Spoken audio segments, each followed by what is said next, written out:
The secret room 10 દિવસ 10 કરોડ ભાગ number 8 રહસ્યનો પર્દાફાશ।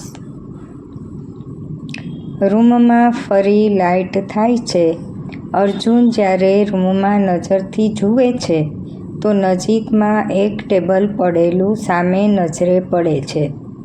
અર્જુન ટેબલની તરફ આગળ વધે છે અને તે જુએ છે કે ટેબલ પર એક પત્ર પડ્યો હોય છે।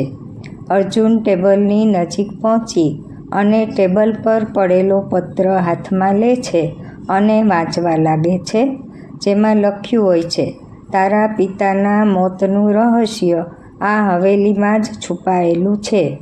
અર્જુન વાંચીને વિચારવા લાગે છે કે આ શું કહેવા માગે છે।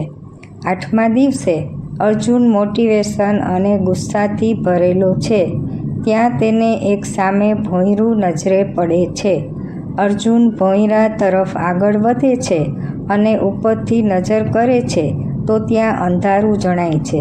તે મોબાઈલની ટોર્ચ ચાલુ કરી અને ધીમે ધીમે દાદરા ઉતરવા લાગે છે। હવે તે હવેલીના ભોંયરામાં જાય છે। ત્યાં તેને ઘણી બધી ડાયરીઓ અને ફાઇલો મળે છે। તેને ખબર પડે છે આ હવેલી બીજા કોઈની નહીં પણ તેના પિતાના એક જૂના બિઝનેસ પાર્ટનરની છે, જેણે તેના પિતાને દગો આપ્યો હતો। તે પાર્ટનર હવે પસ્તાવો કરી રહ્યો છે અને અર્જુનને લાયક બનાવવા માટે આ ગેમ રમાડી રહ્યો છે। ત્યાં જ અચાનક પહાડી અવાજમાં તેને સંભળાય છે કે હવે પછીનો તારો ટાસ્ક એ છે કે આગામી 12 કલાકમાં ભોંયરામાં છુપાયેલી ટાઈમબોમ્બ જેવી ક્લોક બંધ કરવાની છે, નહીંતર આખી હવેલી બ્લાસ્ટ થઈ જશે। ઘડિયાળમાં માત્ર 2 મિનિટ બાકી છે અને તારે ઝડપથી ઘડિયાળ શોધી કાઢવાની છે।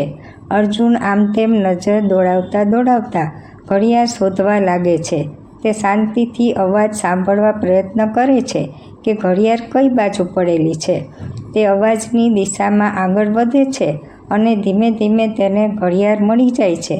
તે જુએ છે કે હવે માત્ર 1 જ મિનિટ બાકી રહી છે, પણ અહીં કયો વાયર કાપવો એ ખબર નથી। અર્જુન ખૂબ જ ગળમથલ કરે છે અને તે શાંતિથી યાદ કરે છે। શું અર્જુન સાચો વાયર કાપી શકશે? સસ્પેન્સ જોવા માટે નવો ભાગ ચૂકતા નહીં।